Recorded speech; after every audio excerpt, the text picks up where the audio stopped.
Good morning. This is Dr. Mostafizur. I'm a maxillofacial surgeon working at Shohid Sohrawardi Medical College and Hospital, and I'm going to talk about microvascular reconstruction in maxillofacial surgery based on my personal case series of 3 years.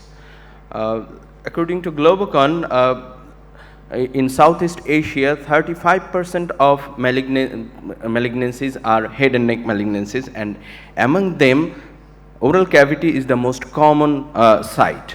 So, oral cavity malignancies mostly require surgical resection, and surgical resection causes devastating morbidities in cosmetic and functional outcome of the patient. There comes the role of reconstructive surgery. Reconstructive surgery is aimed to restore the form and function of the patient.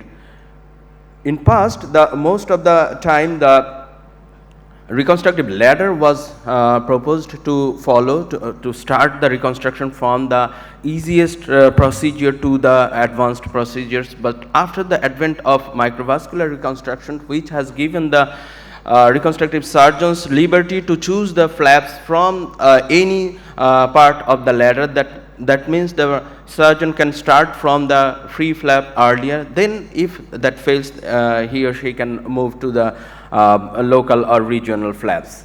So what added advantage gives the microsurgery? It gives the expanded possibility of ablative surgery to include more thorough resection, improved restorative strategy, allowed an element to be reconstructed as a defect rather than thinking it as a wound, and it has a great influence on deciding whether this case is operable or not.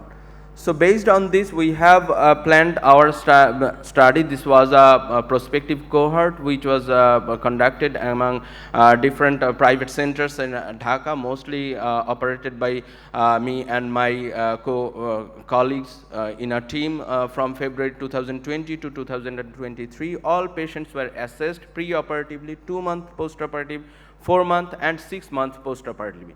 Total 5 types of free flaps were performed during this procedure. Number 1 was latissimus dorsi, which is as you know, is a free flap based on thoracodorsal arterial system.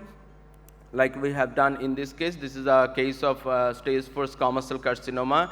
After resection, thorough cheek defect with loss of maxilla and part of mandible. So we have reconstructed the both layer of the cheek with a single LD flap, and as you can see, after almost 2 years, patient has a good cosmetic outcome, but there is still drooling of saliva due to lip incompetence. So to overcome this, we have modified the flap raising, and we have started to use chimeric latissimus dorsi. As you can see, we have used in this case and resulted in an excellent oral seal, and this is the patient almost after 1.5 years. And we also used in some cases where there is a bilayer defect of cheek, we have used bipedal latissimus dorsi, as you can see in here, and here is the postoperative period in oral, intraoral and as well as extraoral. The second type of flap we have used was anterolateral thigh free flap. As you know, that this is one of the workhorse free flap in head and neck reconstruction, like we have done in this case. But ALT has a disadvantage of being a very thick flap, so we have started using thin ALT based on suprafascial dissection, and this is the reconstruction of the cheek with ALT, bipedal reconstruction. And also this is also a case of ALT with bipedal reconstruction, and you can see the good oral opening and oral seal. In case of bony flaps, we have used thoracodorsal artery scapular T flap, that is the T-dust flap, like we have done in this case, segmental resection of the mandible, and which was reconstructed with a single bone piece from the scapular tip with no need for osteotomies. And as you can see, the angle of the mandible was restored, and patient has a good occlusion and oral opening. This is the 3D CT scan showing the osteogenesis of the mandible. And the most common flap we have used was radial forearm free flap, especially for the single layer defect like mucosal defect of the cheek or lip, like this case. But in case of lip cases, we have used palmaris longus tendon and given a sling to support the lower lip so that we can have a good oral competence, as you can see in this case. So lastly, the fifth number of flap we have used, that was the anterolateral thigh free flap, that is the lateral arm free flap, which has a extended advantage of donor site morbidity in terms of donor site morbidity, because it has we can do primary closure in the donor site, as we have done in this case of cheek defect reconstructed with lateral arm free flap. And as you can see, the donor site was primarily closed, which has improved the aesthesis of the patient. So all these cases was done to improve with a philosophy to improve the postoperative quality of life of the patient.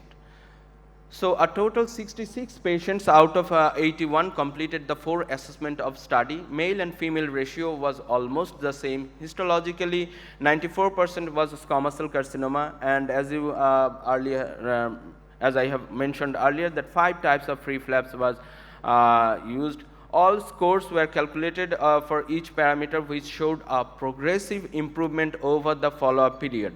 There was a slight deterioration in the earlier, as you can see in this table, that there was a earlier deterioration due to the post-operative period, and as the patient recovered from the post-operative period, there was significant improvement in all parameters like physical role function, body image, donor site morbidity, weight loss, pain, swallowing, speech, drooling of saliva, mouth opening, and oral hygiene as well. So all of them has shown a significant improvement in our free tissue transfer patients.